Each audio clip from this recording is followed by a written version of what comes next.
School. Please help me welcome Attorney General Troy King.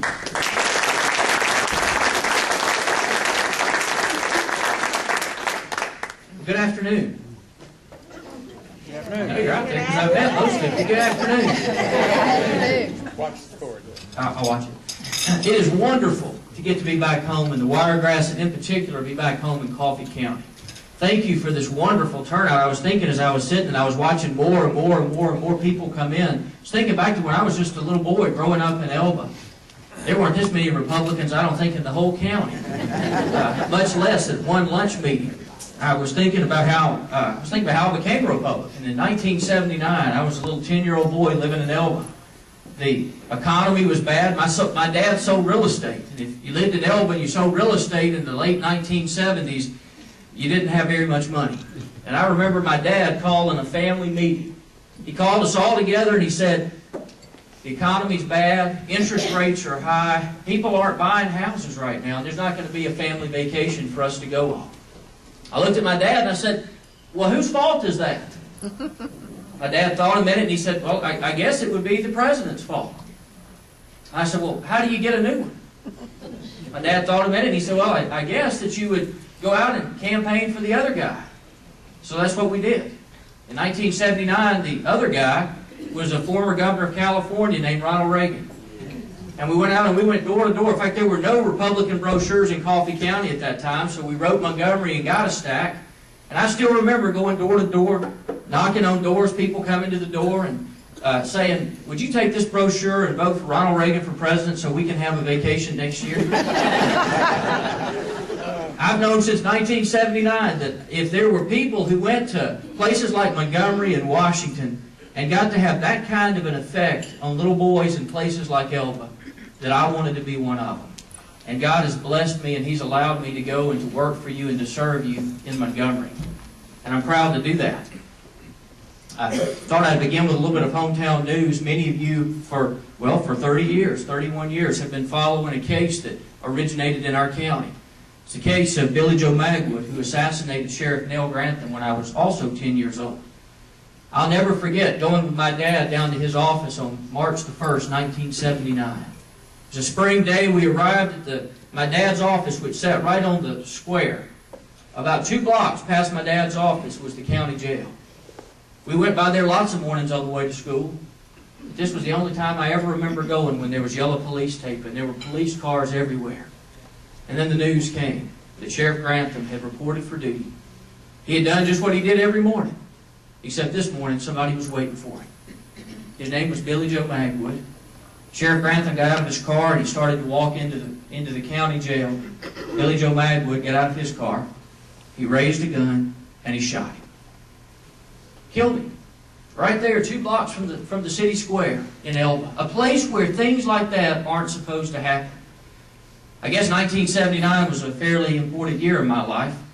It was also the year that I formed what I thought about capital punishment.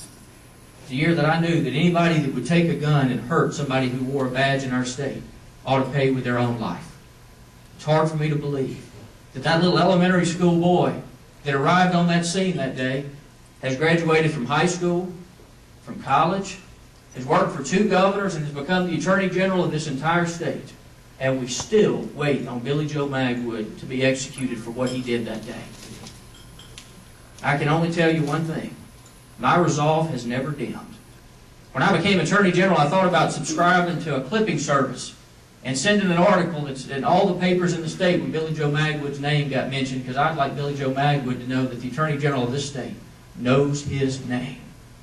We'll be in Washington next week fighting to see if we can overcome the latest hurdle and finally send Billy Joe Magwood to meet his sentence and to pay a price for what he did to Neil Grantham and what he did to this county that day. You see, you don't take a gun up against a policeman and commit a crime against a man or a department. You commit a crime against the state of Alabama and against all of us.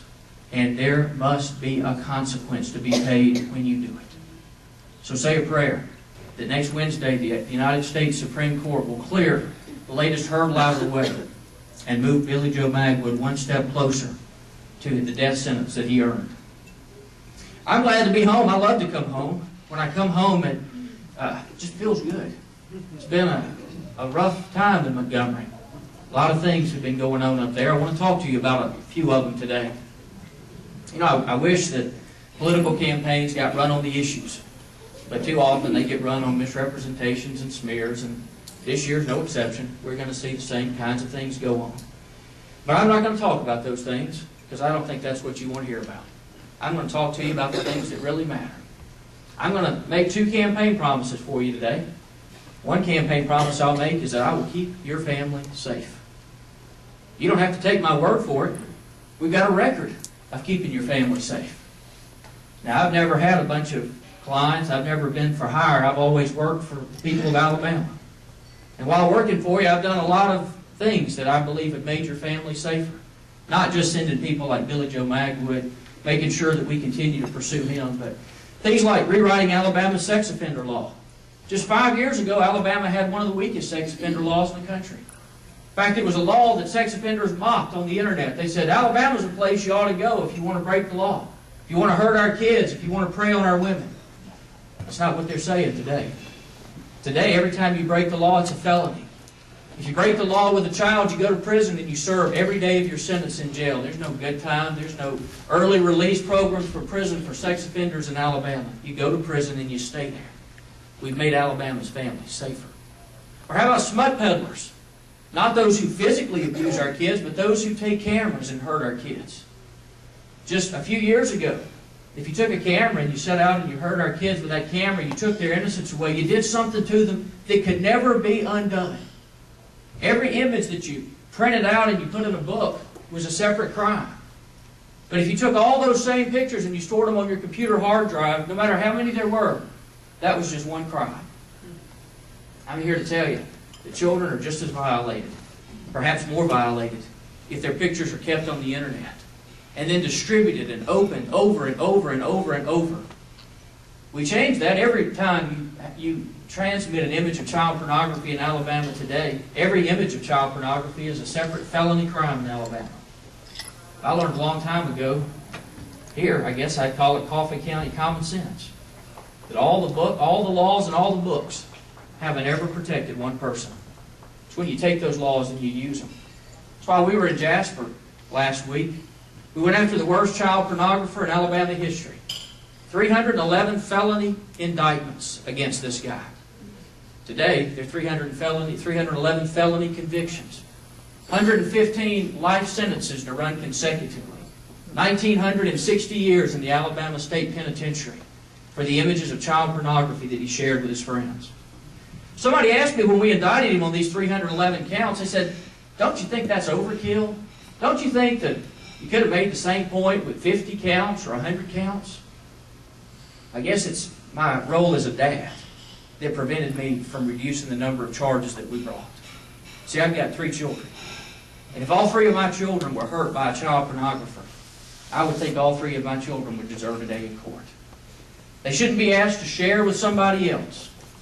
They ought to be able to look back at this experience. And while we can't undo the harm, we can't take away the pain, they can at least say, my state stood at my side. My state knew my name, and they protected me personally. How do you make Alabama safe?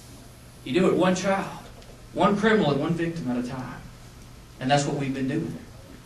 I'm proud of the record that we built. Now, there are a lot of folks that tell you that I came to Montgomery and I made a bunch of people mad. They're right. I did. I didn't go to Montgomery to make friends. I went to Montgomery to make a difference. I went to Montgomery to make this state safe. And there's a lot of people who have been in Montgomery a long time, doing the same things the same way. And the way they've been doing them have been ways that have prevented us from protecting our kids.